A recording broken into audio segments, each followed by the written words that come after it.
পৌষ মাসের শুক্লপক্ষী একাদশী ব্রতের নাম হচ্ছে পুত্রদা একাদশী ব্রত। যেই পুত্রদা একাদশী ব্রতের মাহাত্ম্য কথা ব্রহ্মাণ্ড পুরাণে বর্ণনা করা হয়েছে।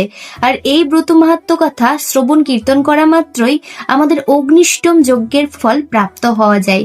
তো প্রত্যেকবারের নাই এবারও একাদশী ব্রতের পালনের সময়সূচি নিয়ে চলে এসেছি। তো প্রথমেই বলে দিই, এই পুত্রদা একাদশী ব্রত আমাদের কবে পালন করতে হবে। যারা গোস্বামী ও স্মার্ত মত অনুসারে এই ব্রতটি পালন করবে তাদের এই ব্রত পালন করতে হবে 30শে ডিসেম্বর 2025 মঙ্গলবার এবং পালন করতে হবে 31শে ডিসেম্বর 2025 বুধবার। পালনের সময়সূচি হচ্ছে সূর্যোদয় থেকে সকাল 10টা 23-এর মধ্যে।